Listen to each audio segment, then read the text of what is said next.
DQ. Oh, man. I'm going to go ahead and give my headset to DQ because I just want to hear the three of you. I got to hear the three of you ham it up right now. So let's go. Here you go, DQ. Come on in. Oh, I don't know if it's Yeah, going to you work got with to take your... that off. It's not that wide. Hey, everybody, welcome DQ to the booth. Take that headgear off. DQ removed his cowboy hat. Had no choice. How's the game looking from in here? It Fantastic. Yeah? This is awesome. Yeah, we're trying to give Jamin as much good shit to vlog as possible. Oh, yeah. Yeah. He's blogging a lot of your stuff. Holy cow. We've had some fun. That's Oh, for sure. man. You guys have been making some 5'7" hands. offsuit. Just here, Yeah, sit down. yeah. Sorry we don't have a Listen, better you chair know, for you. I don't know, y'all can't. Like, the best part about that hand, I told her I had it straight. I told her I flopped the I straight, said that. and I she said that. still called me. When she turned to ace or before? When she turned the ace, and I told her, and she still called me. I saw you. She still my called I said me. that We as a saw you straight. guys bantering and we didn't know what you were telling So her. I think he just told her I have a straight. I did. I have shown my hands. I have told them what I had. They have not believed me every time. And I'm looking at him talking to Jamin because he's the only one next to me. I go, Jamin, I don't know what to do, man. All I can do is tell them what my hands are, and then they still call me. Why is that, do you think? Do you think that they think you're sinister? No. Like you're not to believe? Correct. Yeah, absolutely. That's what I Yeah, mean. they've seen me bluff so many times for so long that there's just no way that they can believe me that I'll have it. So they just keep going on and on and on. And Landon, I've gotten Landon so many times. I'm like, Landon, you're beat. There's no way. I'm like, go look. I said, I've got you beat. I'll let you see any card, right? So I know I got the three clubs. So I'm going like this. Right. And he goes like this. He goes, okay, I'll take that one. I go, great. I showed the three. And he goes, all right, I fold. And I go, see? Yeah, he had an ace 10 or something. You Yes. flopped a 3, and he bet, you raised him, and he says, he bet 500, you made it 1,600 or something. Like, what? How does he? Oh, 1,500. How does he know it's good? Oh, it's so good. Those are some big. Every time he let out, you re-raise him. Well, we love playing with a lot of the pros and people that come in and you guys know this. Whether we're playing here or someplace else in Texas, they play a very specific way in Austin. We've all seen it. And they come in over here and they try to play that same way. And we play so very differently. And I never realized it until I started playing across the country to recognize, you know what, they just don't play like we do. To us, we don't know any better, right, JT? We play each other all the time. Right. This is normal for us. And then when they come in here, they're like, okay, I can do this, I can handle this. And it's like, wait, what just happened? Wait, why are we playing a 5-5 game and there's got to be 120, 130,000 on the table on a 5-5 game? Go Isn't that ridiculous? That's what we just talk about. Like, how's the 5-5 game have this? That's why I was asking, why the hell do I have to play for so much money? Well, aces, kings, and ace king. Oh, absolutely. And that was just such a sick hand as well because, you know, to have to fold that ace king of diamonds, what an amazing laydown by Kenan there. Yeah. You know, versus if it was Andrew that had made that raise, right? Kenan would have snapped called in a second, but because it's Ronda's such a good, solid player that you have to show the respect that says, hey, I've got this. But, you know, when you're in pocket kings like that, it's difficult. It's difficult to do that. So, you know, it's just frustrating for him or for anybody else to play good and then just run into aces versus kings. Yeah, and E with the kings versus Yu-Chan's ace king. We said, okay, we made a flush. They're going to chop it. And then the ace binks. I was like, oh, my God. And then the flush on the next one. Yeah. And I'm yelling at him from behind. What the hell? We all know. Don't run it twice. And then he goes, it doesn't matter. I lost them both. And I was like, what did Andrew say? Did he say anything when he had the kings and when Ronda shoved? It looked like he was kind of thinking about. I think that he was frustrated because when Kenan folded his cards, he lifted them up and folded them. And so if you happen to be in eyesight, you could see what Kenan's bottom card was. Oh, he had a king on the bottom? He had an ace. Oh, he showed the ace. Yeah, but he didn't do it on purpose. He just lifted his cards. Oh, so he's thinking he is up against ace king or something. So if you see an ace and you've got pocket kings, you're sitting here going, gosh, maybe she's got queens or whatever else, right? So that call becomes very different than if Kenan had just, you know, folded normally and went across over there, right? So it's not Andrew's fault, but what are you going to do? You can't unsee when somebody just lifts their cards up right at you, right? So what are you going to do? Right. So it was very frustrating for him. But still, look, we've had so much fun. There's been so much action. And I don't know the great. last time. Really? I don't know the last time I played a 5-5 game where we've had this much action, this many hands. The straddles have been, for the most part, unreal. I mean, they're starting to die down a little bit. Yeah, they have. But I mean, at the same, from the beginning and the middle of the game, I mean, we're having ridiculous straddles. And then what? I was telling Jimmy, I said, when was the last time you played a 5-5, 100, 200 game? Because that's what this is. Exactly. And everybody goes, oh, I can't play a 100, 200 game. Yeah, you can. You're watching it right here. Yeah. I mean, because that's essentially what's happening here. Like, very rarely somebody might bet 75, and then the very next bet is like 250, 300, 350. That's a 1-2. Yeah. And it's like we were talking with Landon. He flops bottom set. You're in the hand. Someone else in the hand. He bets fold. I know. Like, where's my money? Exactly. Where's my money? Exactly. Oh, it hurts. Everybody's so bad supposed to raise me I here. know. Oh, that poor guy. So It's he an gets the explosion. hands. When he gets in with your Jackson, his king, queen, he's like, okay, I'll catch one of these cards. Bing, misses. I got a set of deuces. No one wants to pay me off.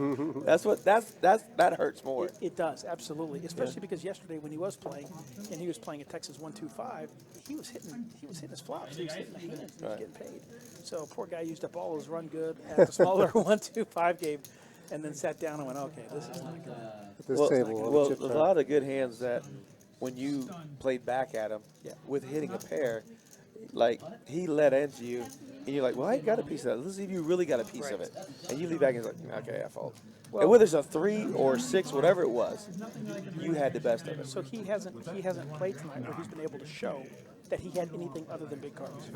So if you're playing somebody who's only been able to show that they've had big cards, where they can bet, they can raise you, but they can't withstand the C-bet, right? Right. You have to keep doing it until they can prove otherwise that they can withstand it every single time. Like a board like this. Yes, so Gan's not going anywhere. Gan loves to play against me. We play each other all the time. And, I'm sitting here looking at Gan, and I'm sitting here thinking the same thing, which is, okay, I can hit a gutter, right, for a straight, and I can just get heaps of chips off of DQ, right? So I know exactly what he's thinking, and that's what he's going to do. He's going to look, I made a good bet, and he's going to call my bet. And I think on this one I might have bet like $750. $750, yeah. Yep, I bet $750, and he calls me. Wow. But I am 100% confident that I have him beat because of how he's playing the hand and the fact that he called my pre-flop raise. And so at this point, my whole mind is I'm going to call him whatever he does. But if a large card comes, I'm going to check real quick. And if he goes all in, I'm going to snap him. And so that's what happened. He looked at me. So what you can't see is that when he looked at me when the ace came, I just kind of made a motion like I'm disgusted. How's it when the ace came? And to prove the hand, there was a queen of diamonds that was exposed. And I was like, wait, what was that? And I said, where the hell did the queen of diamonds come in, Jamie? He goes, I'm sorry, that was me. I exposed it. And then I made it seem like maybe I have queens or something like that. I was just simply playing into Gan the whole time. But again, you can only do that to people who have history with. God, Well, he he's bet so at that. to you. He goes 1200? all in. Oh, all And in. he goes all in, and then regardless of what happens there, as he goes all in, I immediately snap called. It was less than 1 second before I called. And he went, shit, you are correct. And he ends up with, the only thing that he can do is hit Catch the a 3, right. right? Which obviously, It's a 10. right, does not happen. And God. so, when you mix in a lot of luck with a slight bit of poker ability, which is what I have. I think you have a lot. You put yourself down, but you're a superior player with these very good players. You're at the top because it doesn't matter if you flop the 3 and he has ace 10 or doesn't have any part of that. You're still making a great bet. Sly like a fox Yeah. with poker acumen. Right. You've got a great game. I don't care. When you hurt him is when you play blind. Because then they think, oh, he's reckless. He's not reckless. He's putting you in harm's way. Well, and I did You that are a in couple of harm's times. way with this man. Unfortunately, the people on stream can't hear the banter talk, and I know at some point in time we're going to get it right where you can. But I tell everyone, look, I'm not looking, and the flop comes low, and I said, it's really funny. I know you didn't hit it, you know you didn't hit it, but you can't resist the urge Right. to bet. Into you. You're right, and then I look and I see any pair, and I raise, and they can't. They know they have nothing. They're just so pissed off that I've done that. But the thing is, if they re-raise you, you might call or get away from That's the hand. absolutely But correct. you know that they can't hand the heat. Well, because why? That you if, put in if, there. if I raise them and they re-raise me, they can only be called with what? A hand that beats them, right? So you're putting yourself in a really bad position. And yet there's a couple of hands in here where Kennan's sitting at seat 8 over there. He's going to make some moves, and he's going to bluff, right? And then he's going to be so proud to bluff me. And I said, Kennan, I'm actually okay with the bluff. What I'm not okay is if I think you're bluffing and I call you and then I lose my chips, That's entirely different than if I just give you respect for your play and say, hey, you bluffed. That's just good part of play. the game. Right, Yeah, right. absolutely. I don't mind losing some of those hands over there. And then, of course, you can't hear the fact that we are just nonstop hitting each other. I mean, when you guys go back and you watch this stuff and you can hear the talk, it's nonstop needling at all times. Well, I mean, okay, when we say, DQ comes in and goes, well, I only brought X much money, okay? I'm sorry, guys. I was told the game might be a little smaller. But Yeah, it's only he's 500. felting Well, everybody that freaking plays. He don't need to bring but, $200. I was told that we were playing 5-5, but they wanted to possibly make it smaller, like a 2-5. Yeah, so I just came in in, case. and when I sat down, it was like 10,000, 10,000, 10,000. And I was like, okay, well, Jamin's got 3,000. All right, well, here's 5. I'll buy 5,000. And then Jamin's automatically adding on before it started. And I'm like, what the hell is going on over Okay, look right there. DQ bought 5,000. What did I say? 26.9. 26.9. Good night. Pretty That's good more night. than he brought. Yeah, that's why I came into the booth right now. I can't lose anything if I'm sitting in here. No, I'm not. That's what I say. Yeah, I've never lost a hand to these guys. Exactly. I'm going to come in I'm over in the here. safe zone. Oh, this is such a sick hand for He's got a so set. Oh, my He's got God. a set right now. He doesn't know what I have. The chat doesn't know what I have because I haven't even scanned my cards. And I'm looking, I'm trying to assess it. I'm holding on to like ace-6 or ace-7 at that point. And I feel like I've got Gan beat, but then I think that maybe any ace would be good. And so I decided to go ahead and fold here because I'm giving the respect to E. And Gan goes ahead and calls. We still don't know what his cards are. No, look at quads. this. Quads, right? So, Okay, I mean, Gan has a big sick. hand in.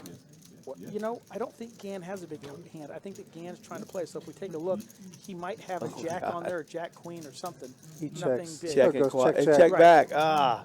And so I don't think we end up seeing his cards because he doesn't show it.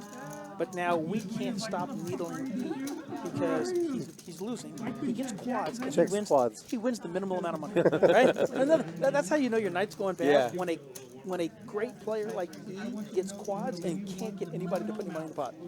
So yeah, he won 1,200, but the three-way pot that's nothing when you Yeah. get quads. Yeah, absolutely. Yeah.